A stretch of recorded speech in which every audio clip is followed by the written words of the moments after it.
Hey, everyone, it's Brian Hatch, founder of Automate Big, and I wanted to take a little walk with me to talk to you about some of the things that have been going on in my business as I've been helping infopreneurs, people that sell online training courses and just teach cool things. And it comes down to this thing that everybody keeps talking about in this space is like staying power. If you want to create something online and have longevity and actually be in the business for a long time, well, there's some things you have to do. And one of the things I want to make sure that I mention, though, is that when you get into the info space and you have some kind of a cool online training, that's great. And people are jumping in relatively easy. It's not that hard to find something that you have that's valuable and to get it out there. The sustainable part is the hard time. It's this staying power that people want. And so I want to talk to you about some of the things that you need to be focused on if you want to be in the game for a long time. And I really want to kind of focus today a little bit more on the stats. And what I'm saying is that if you're in your business and you don't know the stats, it probably means that you haven't been in it very, very long. And if you haven't been in it for very long, what that means is there's a lot of things you're missing out on. And that's, I think, the most fun part of the businesses is to be able to go through and say, look, with this set of circumstances, with this marketing campaign that I've created, if I look at these same situations, the same information over and over and over, I can improve the numbers. I can improve the stats. If you don't measure it and you're not actually calculating it, then you're not ever going to get better at it. And if you want staying power, then you've got to do that.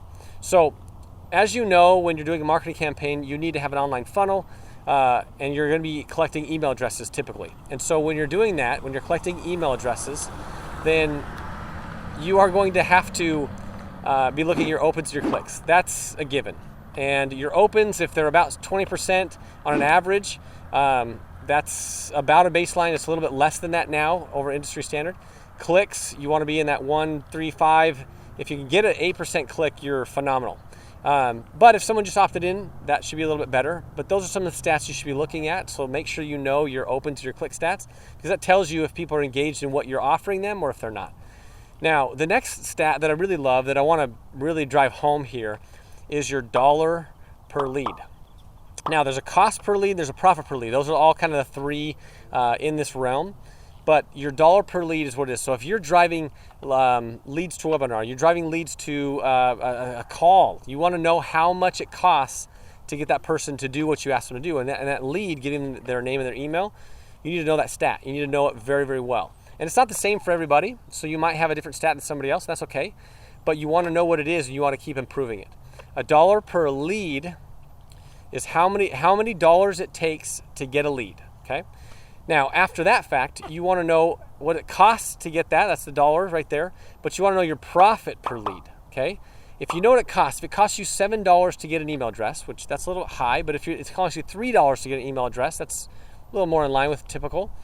Then how much does it cost you to get a sale, right?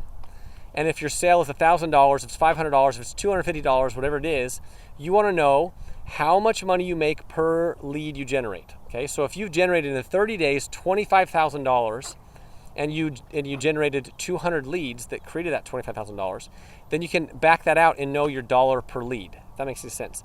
You also want to know the cost per lead and your profit per lead, because that way you know if you are spending $7 to get a lead or $3 to get a lead, but you're actually making $18 per lead, right? Then you're in that $10 to $11 revenue profit from what that is when you back out all your costs.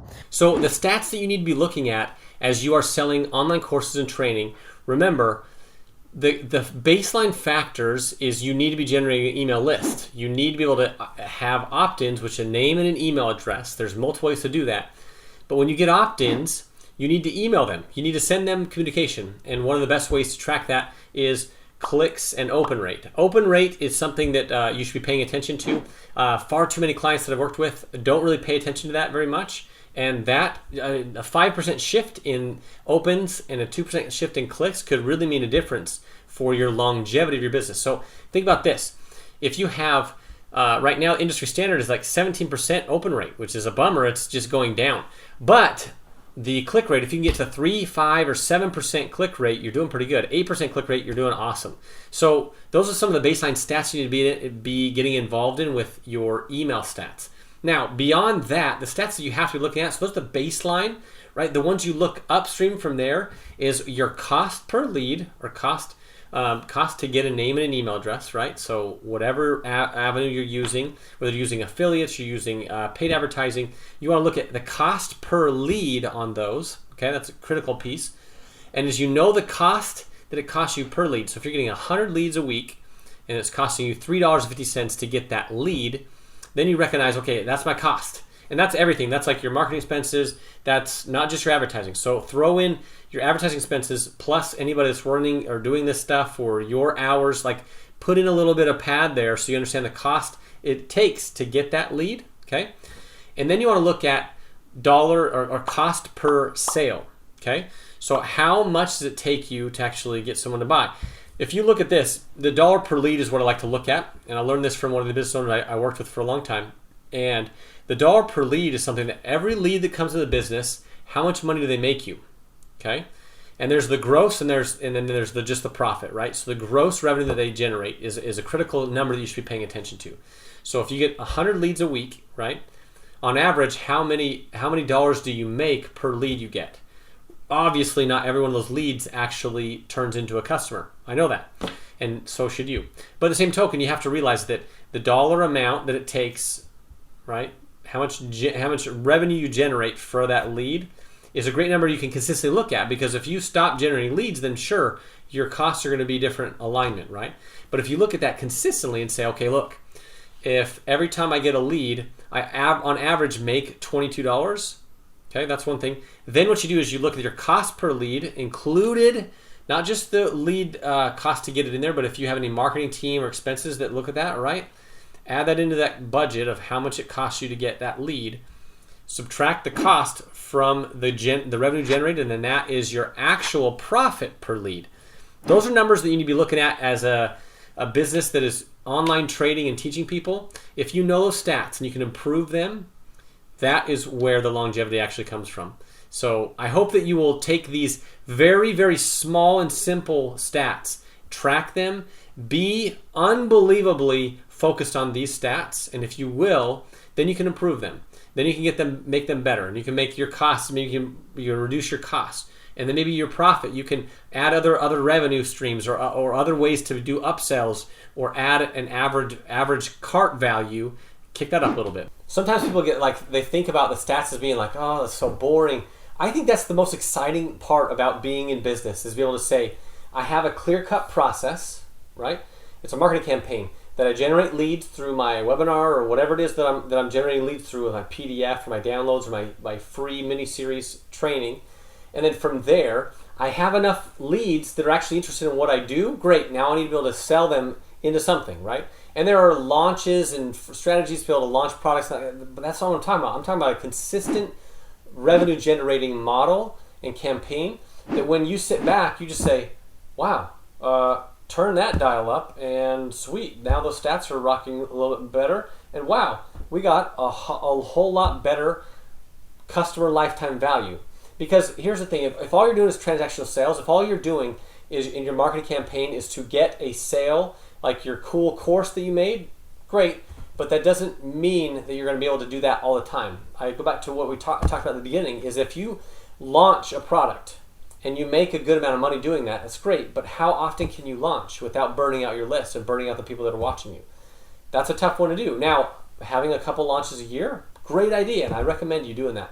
But to have a longevity, a constant play that equals dollars while you're sleeping is something you need.